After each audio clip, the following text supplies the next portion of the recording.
Private चिकित्सक medical association में आप सभी का स्वागत करता हूं।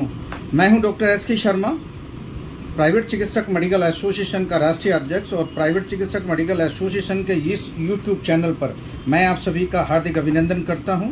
और साथ ही एक नई वीडियो के साथ मैं आप लोगों के सामने आया हूं।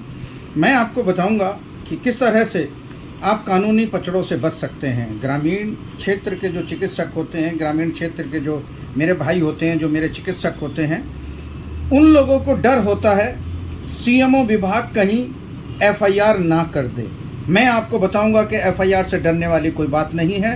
इस मेरे यूट्यूब चैनल को ज़्यादा से ज़्यादा सब्सक्राइब करें और अपने सभी साथियों के पास ये मेरी वीडियो ज़रूर भेजें कि ताकि उनमें से जो डर है, ग्रामीण आरएमपी चिकित्सकों में जो डर है वो महसूस करते हैं, ये कहते हैं कि कहीं हमें एफआईआर ना हो जाए, हमें जेल ना हो जाए। मैं आज अपनी इस वीडियो में बताने वाला हूं कि आप बिल्कुल डरने वाली कोई बात नहीं है। और आप पे अगर एफआईआर भी हो जाए तो आपका कुछ नहीं बिगड़ेगा। अगर आप पे कोई कानूनी कार्रवाई हो जाए तो आपका कुछ नहीं बिगड़ेगा। मेरे साथियों, मैं डॉक्टर एस के शर्मा आज आपको बताऊंगा कि किस तरह से आप लोग कानूनी पचड़ों से बच सकते हैं, और अगर आपके खिलाफ एफआईआर दर्ज भी हो गई तो आप किस प्रकार से बचेंगे। इस वीडियो को लास्ट तक देखिए। मैं आपसे निवेदन करता हूं, इस वीडियो में लास्ट में मैं ऐसा आपको एक मंत्र दूंगा ताकि आप पे अगर एफआईआर भी हो जाए तो आपका कोई बाल बांका ना कर सके। मेरे साथियों, मैं डॉक्टर एस के शर्मा यूट्यूब चैनल पीसीएमए के यूट्यूब चैनल पर आपका स्वागत करता हूं। ऐसे ही बने रहिए, आशीर्वाद देते रहिए, सब्सक्राइब जरूर करिए। मेरे साथियों, मेरे इस वीडियो को सब्सक्राइब जरूर कीजिए। बहुत कम सब्सक्राइब आ रहे हैं, बहुत कम लाइक आ रहे हैं। साथियों, मैं इतनी मेहनत कर रहा हूँ, क्यों कर रहा हूँ? केवल आप लोगों के लिए, आप लोगों की इज्जत के लिए, आप लोगों की क्लिनिक बचाने के लिए, आपका परिवार बचाने के लिए मैं इस YouTube चैनल पर आया हूं। मैं इस YouTube चैनल को आपके घर घर, परिवार परिवार और चिकित्सक चिकित्सक, क्लिनिक टू क्लिनिक पर मैं देखना चाहता हूं कि आप मुझे कितना प्यार करते हैं। और मैं आपको बचाने का पूरा भरसक प्रयास करूंगा कि मैं आपको सुरक्षित रखूं, आपके परिवार को सुरक्षित रखूं। मगर परंतु आप लोगों से बस एक ही मेरी गुजारिश है कि इस वीडियो को लास्ट तक देखिए और सब्सक्राइब जरूर कीजिए। साथियों, आज मेरी इस वीडियो में आप लोग देखेंगे कि मेरी इस वीडियो का जो टाइटल है वो यही है कि आप पर ग्रामीण आरएमपी चिकित्सकों पर एफआईआर होने के बाद हम लोग क्या करें। मेरे साथियों, पहले आप कोशिश कीजिए कि आप पे एफआईआर ना हो। सपोज दैट आप मान के चलिए कि आपके पास कोई ना कोई डिग्री डिप्लोमा है और आपने अच्छे संस्थान से की है, जिस संस्थान में उसकी बिल्डिंग है। कोई भी आरएमपी ग्रामीण चिकित्सक डिग्री डिप्लोमा करने से पहले, मेरी पहली वीडियो में मैंने बताया था कि कोई भी आरएमपी ग्रामीण चिकित्सक डिग्री डिप्लोमा करने से पहले निम्नलिखित बातों का ध्यान रखें। वो कौन सी? पहले तो आप ये देखिए कि उस कॉलेज की बिल्डिंग है या नहीं है, और उस कॉलेज की बिल्डिंग 1 बीघे में होनी चाहिए। यानी कि 1000 से 5000 या 12000 गज में एक बिल्डिंग होती है, उसी को लाइसेंस देती है सरकार। तो क्या वो 4-5 बीघे में संस्थान है, बिल्डिंग है या नहीं है? अगर वो बिल्डिंग है तो उसके बाहर बोर्ड लगा है उसका या नहीं लगा हुआ? उसके अंदर जाके देखिए फैकल्टी है या नहीं है। उसके अंदर जाकर पूछ कर देखिए कि ये कॉलेज कहाँ से एफिलेटेड है। उसके अंदर जाके देखिए कि मेडिकल लैब्स हैं या नहीं हैं। यही निर्धारित होती है सर एक अच्छी डिग्री डिप्लोमा की पहचान होती है। मैंने सुना है कि ग्रामीण आरएमपी चिकित्सक अपने क्लिनिकों पर बैठे बैठे डिग्री डिप्लोमा प्राप्त करते हैं, ये गलत बात है। आपको कॉलेज जाना चाहिए, कॉलेज को देखना चाहिए, कॉलेज में एडमिशन खुद जाकर लेना चाहिए। बाद में आप लोग डिस्टेंस कर लीजिए, माफ़ी मांग लीजिए 1-2 दिन की बात, कॉलेज से बात करके आप नॉन अटेंडिंग भी करा सकते हैं। आपको बीमारी है, आपको कोई प्रॉब्लम है, तो आप नॉन अटेंडिंग अपना डिग्री डिप्लोमा प्राप्त कर सकते हैं। बट आपको कॉलेज में ज़रूर जाना चाहिए। मेरे साथियों, आपके पास कोई ना कोई डिग्री डिप्लोमा है और आपके खिलाफ शिकायत होती है सीएमओ विभाग में, और सीएमओ विभाग से कोई भी अधिकारी, कोई भी एडिशनल सीएमओ या स्वास्थ्य अधिकारी या डीएमओ, डीएचओ या सीएमओ, बहुत सारे नाम होते हैं, वो अगर आ जाता है तो सबसे पहले आपसे क्या मांगेगा? वो सबसे पहले मांगेगा आपकी डिग्री। अगर आपकी डिग्री अच्छे संस्थान से हैं, यूजीसी से अप्रूव्ड हैं, डब्ल्यूएचओ से अप्रूव्ड हैं, निफ्टू से अप्रूव्ड हैं, एनआईओएस से अप्रूव्ड हैं और भारत सरकार से अप्रूव्ड है, या बहुत सारी एजेंसियों से वो अप्रूव्ड है, तभी आपका मान्य होगा। अन्यथा वो एक कागज है, वो कोई आपका काम नहीं करेगा। सपोज दैट अधिकारी आपके पास आ जाता है, तो अधिकारी कहता है कि आप अपनी डिग्री दिखाइए, तो जो भी आपके पास डिग्री डिप्लोमा है मेरे साथियों, आप उस डिग्री डिप्लोमा को दिखाइए। सीएमओ कहेगा कि मैं नहीं मानता इसको, मैं इस डिग्री को नहीं मानता, इस डिग्री को आप फाड़ दीजिए, बेकार है ये। आप उससे कहिए कि जी आप लोग जो चाहते हो वो कीजिए, जो मैं करूँगा वो मैं करूँगा, जो आपकी कार्रवाई है वो आप कीजिए, जो मैं कार्रवाई करूँगा वो मैं अपना आप करूँगा, क्योंकि मेरे पास तो ये है। अगर ये आपके पास चल जाती है तो मस्ट बेटर है, अगर नहीं चलती है तो मुझे लिखित रूप में दीजिए कि ये जो डिग्री मेरी है, ये डिग्री मेरी प्राथमिक उपचार करने के लायक नहीं है, ये मुझे दीजिए। मैं अपने कॉलेज से बात करूँगा कि आपने ये कह के दी थी कि प्राथमिक उपचार करने का अधिकार है, इसमें इंजेक्शन लगाने का अधिकार है, इसमें पट्टी करने का अधिकार है, इसमें जान बचाने का इसमें अधिकार है, इसमें एडमिट करने का, ग्लूकोज लगाने का अधिकार है इसमें, तो काहे दी भैया? गुमराह करके कॉलेज ने आपको डिग्री डिप्लोमा दे दिया, अगर हम उसमें प्राथमिक उपचार भी नहीं कर पाए तो काहे की भैया डिग्री काहे दी? ये तो पहुंच सकते हो ना अपनी कॉलेज में जाकर, कॉलेज से लिखवा के लाओ, कॉलेज में वेरिफिकेशन करो, वेरिफिकेशन का एक लेटर अपने सीएमओ के यहां पर जमा करो। जब कॉलेज वाला बोल रहा है कि इससे प्राथमिक उपचार हो सकता है, तो भैया काहे सीएमओ तुम तंग कर रहे हो? तो अब जो लड़ाई है वो सीएमओ में और कॉलेज में हो गई। जो कॉलेज देता है वो कॉलेज क्यों देता है? क्योंकि उसको अधिकार होता है, भारत सरकार का उसके पास लाइसेंस होता है। जब भारत सरकार उसको प्राथमिक उपचार करने वाले डिग्री डिप्लोमा बांटने के लिए अधिकृत कर रखा है, तो हम वहां से करके प्राथमिक उपचार कर रहे हैं, तो काहे दिक्कत हो रही है सीएमओ को और डीएमओ को? क्यों? हम कोर्ट जाएंगे, हम इसका सामना करेंगे, हम डरेंगे नहीं। सीएमओ से लिखवाइए, अपने कॉलेज से वेरिफिकेशन लेटर लेकर अपने सीएमओ को दिखाइए कि हमें ये इस चीज का डिग्री डिप्लोमा दिया गया था और इस डिग्री डिप्लोमे के नॉर्म्स में ये लिखे हुए हैं कि आप प्राथमिक उपचार कर सकते हो, तो आप हमें प्राथमिक उपचार करने का अधिकार दो। अगर सीएमओ आपका ये कह देगा मैं नहीं दे सकता, तो आप लिखित रूप में दीजिए। अगर वो लिखित रूप में नहीं दे सकता तो मेरे साथियों, अगर आप पे एफआईआर हो जाती है तो आप अपना कॉलेज का वेरिफिकेशन लेकर आप अपने आप को उस एफआईआर के विरुद्ध आप अदालत जा सकते हो, और अदालत से पहले आप ये काम कर लीजिए। और अगर आपने ये काम कर लिया तो आप जेल जाने से और एफआईआर होने से और गिरफ्तारी होने से बच सकते हो। जो मैं अब बता रहा हूं वो बस ये काम कर लीजिए। सपोज दैट आपके खिलाफ सीएमओ ने एफआईआर दर्ज कर दी कि झोला छाप है, इसके पास कोई डिग्री नहीं पाई गई, मेडिकल एक्ट लगा दिया, ये सब कुछ लगा के आप पे एफआईआर दर्ज कर दी।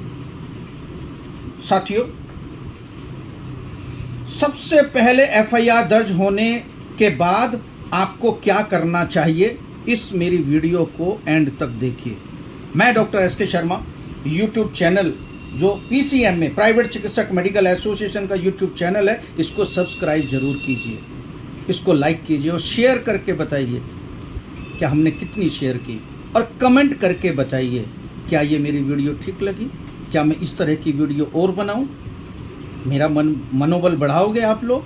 मैं देखता हूं कि इस वीडियो में, मेरी वीडियो में कितने व्यूज़ आते हैं और कितने कमेंट आते हैं, मेरा मनोबल बढ़ाते हैं। अगर आपने कमेंट नहीं किया, आपने सब्सक्राइब नहीं किया, आपने लाइक नहीं किया, तो भैया काहे को मैं बेकार टाइम बर्बाद करूं आपके सामने।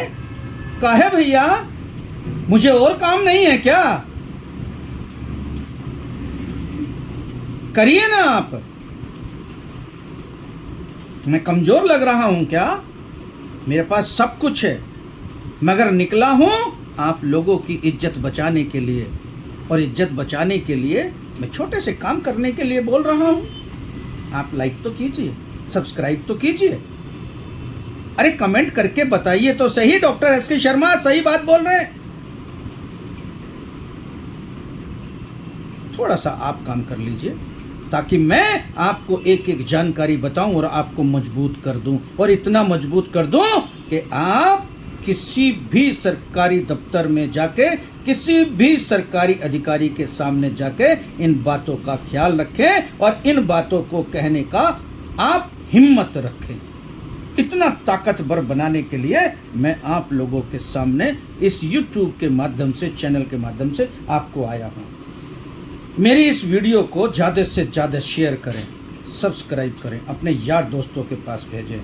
मैं बताने वाला था कि मेरे साथियों, अगर आपके खिलाफ एफआईआर दर्ज हो जाए, सबसे पहले आपके पास कौन आता है? पुलिस वाला। आप पुलिस वाले से ये कहिए कि साहब हमारे खिलाफ कौन कौन सी धारा लगाई है। वो कहेगा सर पहले आप थाने में जाके बात कर लीजिए। तो आप थाने जाइए, डरिए मत, आप अपने आईओ से, इन्वेस्टिगेशन अधिकारी से बात कीजिए। उनसे यह बोलिए सर कि जो सीएमओ साहब हैं उन्होंने क्या आरोप लगाए हैं, वो आपको बताएगा।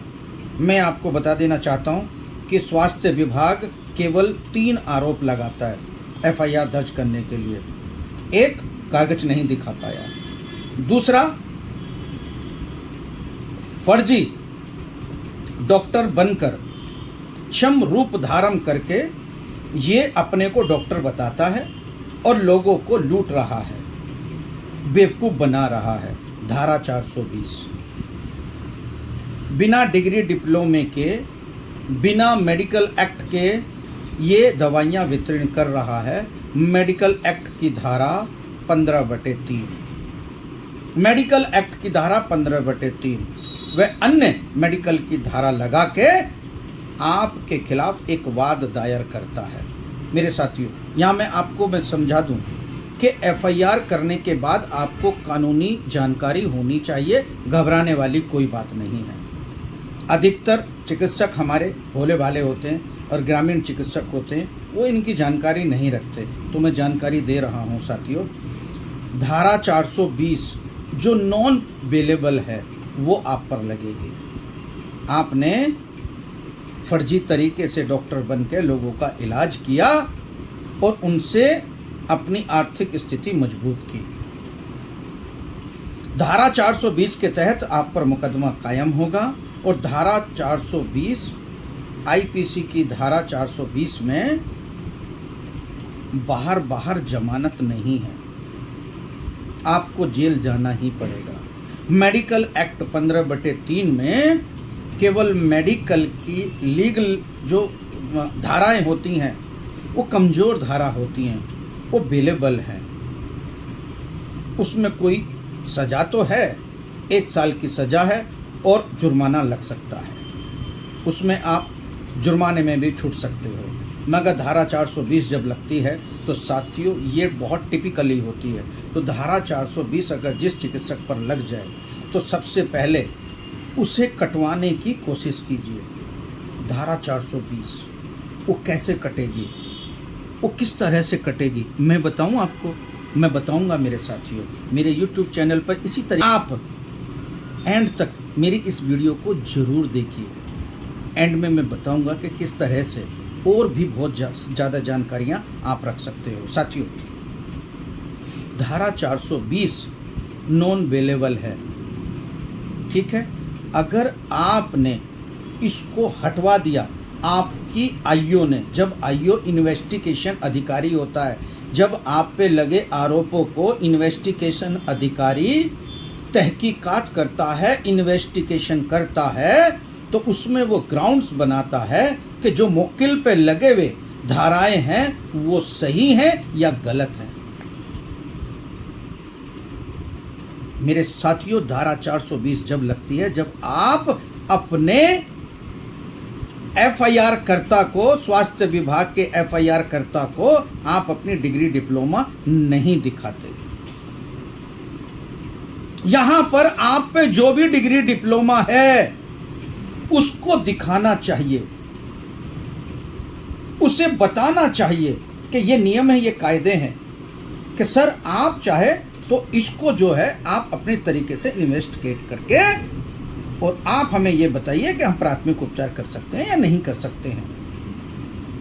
एफआईआर होने से पहले सभी चिकित्सक ध्यान से सुने, सभी चिकित्सक दिमाग से, ध्यान से, दिल से सुन लीजिए।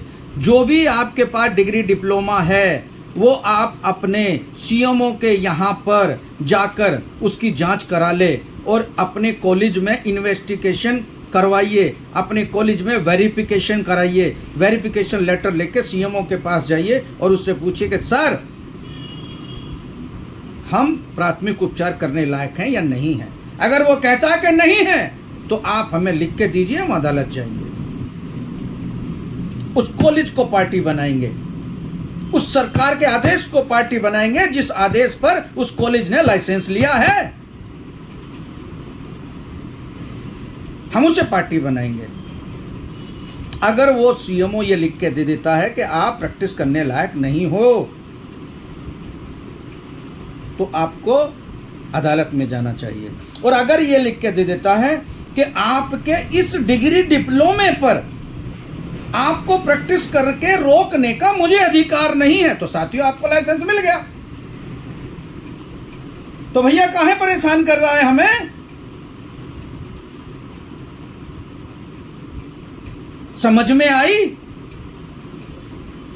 आपके जो भी आपके पास डिग्री डिप्लोमा है, अगर सीधे तौर पर सीएमओ आप लोगों को आपकी डिग्री के कुछ नहीं बताता बारे में, सीएमओ आपका स्वास्थ्य अधिकारी, हेल्थ ऑफिसर या हेल्थ डिपार्टमेंट, तो आपके पास एक अधिकार है, आपके पास एक अधिकार है, वो है सूचना का अधिकार। सूचना का अधिकार 2005 के अंतर्गत सूचना मांगे जाने के अधिकार को लेकर मैं आपसे एक क्वेश्चन पूछता हूं, क्या ये मेरी डिग्री सीएमओ साहब प्राथमिक उपचार करने के लिए अधिकृत है? इसका मुझे जवाब चाहिए। अगर सीएमओ को जवाब देना होगा, ये कानून है। अगर सीएमओ आपके इस सवाल का जवाब नहीं देता तो 25,000 रुपये जुर्माना या 1 साल की सजा सरकारी अधिकारी को हो सकती है। वो हमें क्या कराएगा सजा, वो हमें क्या करेगा जेल। हम हिम्मत रखते हैं उसे जेल करने की। मांगिए ना जवाब। मैं दूसरी वीडियो एक और बनाऊंगा, मैं आपको बताऊंगा कि आप अपने अधिकार का किस तरह से उपयोग कर सकते हो और किस तरह से आप अपनी एप्लीकेशन लगा सकते हो। अभी मैं केवल ये बता रहा हूं कि मेरे साथियों, अगर धारा 420 के तहत मुकदमा आप पे हो गया तो उसे अपने आईओ कि इन्वेस्टिगेशन अधिकारी के पास जाकर आप अपनी लीगल डिग्री डिप्लोमा दिखाइए कि हम यहाँ से रजिस्टर्ड हैं, यहाँ से ये कानून बना है, यहाँ पर हमारे कॉलेज ने ये लिख के दिया है, इसका वेरिफिकेशन लेटर ये है, आप लोग इसे देखिए, मेरे पास ये है। मेरी धारा 420 हटाइए, क्योंकि धारा 420 तभी लगती है जब किसी के पास कुछ भी ना हो, आपके पास आपका अधिकार है। अगर चाहेगा आईओ तो वो इन्वेस्टिगेशन करके देखेगा कि मुवक्किल जो ये एफआईआर जो मुजरिम है, सीएमओ ने अनाधिकृत तरीके से डॉक्टर को परेशान करते हुए इस डॉक्टर को डिग्री होते हुए भी एफआईआर दर्ज कराई है, तो वो धारा 420 के तहत हटाकर उस पर फाइनल रिपोर्ट लगा सकता है। ये प्रमाण है साथियों। मैंने हिंदुस्तान के बहुत सारे थाने में जाकर वहां पर एफआईआर कटवाने का काम किया है मेरे साथियों। ये प्रमाण है, ऐसा नहीं है कि ये कानून नहीं है, ये कानून है। आप बच सकते हो। और अगर आप पर कोई डिग्री डिप्लोमा नहीं है तो आपको ये कानून बचा नहीं सकता, आईओ आपका बचा नहीं सकता, अदालत आपकी बचा नहीं सकती, क्योंकि जो काम सीएमओ ने किया है, जो एफआईआर सीएमओ ने की है, वो सच्ची की है, सही की है कि आप एक झोला छाप चिकित्सक की कैटेगरी में हो और झोला छाप की कैटेगरी में रहकर आप पे एफआईआर दर्ज जो की है वो सही है। इसीलिए मेरे साथियों, आपको आपका अधिकार लेना है, चिकित्सा का अधिकार लेना है, तो आप कानूनी तौर पर लड़िए। कोई भी परेशानी हो, कोई भी दिक्कत हो, तो आप मेरा ये नंबर लिखिए 9312364615। आप इस पे जाकर पूछ सकते हो। मेरे व्हाट्सएप नंबर भी यही है। आप अपनी डिग्रियां मेरे पास भेजिए, उनका इन्वेस्टिगेशन कीजिए। और मेरे साथियों, एक विशेष ध्यान रखिए, अगर आपके पास कोई भी डिग्री डिप्लोमा है तो आप तुरंत प्राइवेट चिकित्सक मेडिकल एसोसिएशन ऑल इंडिया का सदस्य बनकर उसका सर्टिफिकेट और आई कार्ड जरूर रख लीजिए। आपको मजबूती मिलेगी और डबल इंजन की सरकार की मजबूती मिलेगी। रजिस्ट्रेशन करने के लिए ये मेरा एक नंबर है, इसे नोट कर लीजिए। आप रजिस्ट्रेशन करा सकते हैं और सर्टिफिकेट, आई कार्ड, पंपलेट, डोरी, स्टिकर और चिकित्सा सेवा सम्मान 2024 का सर्टिफिकेट आप प्राप्त कर सकते हैं। मेरे साथियों, एक और जाते जाते बात बता रहा हूं मेरे साथियों, ये तो रही कानून की बात। आप पे एफआईआर दर्ज हो जाती है तो एक ही धारा 420 के तहत आपको अंदर जाना पड़ता है, जेल में जाना पड़ता है। उसे हटवाने की कोशिश कीजिए। हट केवल जब ही सकता है जब आप अपने आईओ को फेवर में लेकर और अपनी डिग्रियों को सत्यापित करा के, स्कूल से सत्यापित करा के और अपने आईओ को जमा कीजिए और अदालत में लगाइए कि आप जांच कीजिए। मैं स्कूल में गया हूं, मैंने स्कूल को देखा हूं, मैं स्कूल में पढ़ा हूं, मेरी डिग्री बिल्कुल वैलिड है। मेरा इन्वेस्टिगेशन लेटर और ये वेरिफिकेशन लेटर मेरे पास आ चुका है स्कूल का, ये मेरे पास है। तो आईओ आपकी डिग्री देखकर धारा 420 हटाकर मेडिकल एक्ट में तुरंत आपको रिबेट दे देगा और आपको जमानत देके कुछ दिनों में आपको फाइनल रिपोर्ट लगा देगा, आपको बरी कर सकता है। ये है कानून। ऐसे ही कानून की जानकारियां लेने के लिए बने रहिए मेरे साथियों। प्राइवेट चिकित्सक मेडिकल एसोसिएशन के यूट्यूब चैनल को सब्सक्राइब कीजिए और अपने यार दोस्तों में भेजिए। कमेंट करना ना भूलें कि एसके शर्मा की ये वीडियो आपको कैसी लगी। बताइए कि और किस पर मैं बोल सकता हूं। मेरे एक भाई ने बोला था कि CMS-ED की जो मेडिसिन है उस पर भी एक वीडियो बनाइए। मैं बहुत जल्द मेरे साथियों उस पर भी मैं एक वीडियो बनाना चाह रहा हूं और बहुत जल्द आप लोगों के सामने होगी। फिलहाल इस वीडियो को ज़्यादा से ज़्यादा अपने यार दोस्तों के साथ शेयर कीजिए। जो भी आपके पास डिग्री डिप्लोमा है उसका कॉलेज में जाकर वेरिफिकेशन लेटर ले लीजिए, अपने पास रखिए। अगर एफआईआर दर्ज हो जाती है, धारा 420 लगती है, तो तुरंत आप अपने आईओ से मिलकर धारा 420 मुकदमे में आप धारा 420 हटवा सकते हैं, ये रिबेट ले सकते हैं, या मेरे इस फोन नंबर पर आप वार्ता करके मेरी आईओ से बात करा सकते हैं। मैं आपका दोस्त डॉक्टर एसके शर्मा, प्राइवेट चिकित्सक मेडिकल एसोसिएशन का राष्ट्रीय अध्यक्ष आपका साथ दूंगा। अगर उसी का साथ दूंगा जिसने प्राइवेट चिकित्सक मेडिकल एसोसिएशन ऑल इंडिया की सदस्यता सर्टिफिकेट आई कार्ड ले लिया है। मैं आपका आई कार्ड देख के आपकी परेशानियों को दूर करने का काम करूंगा, क्योंकि मैं उसका चेयरमैन हूं।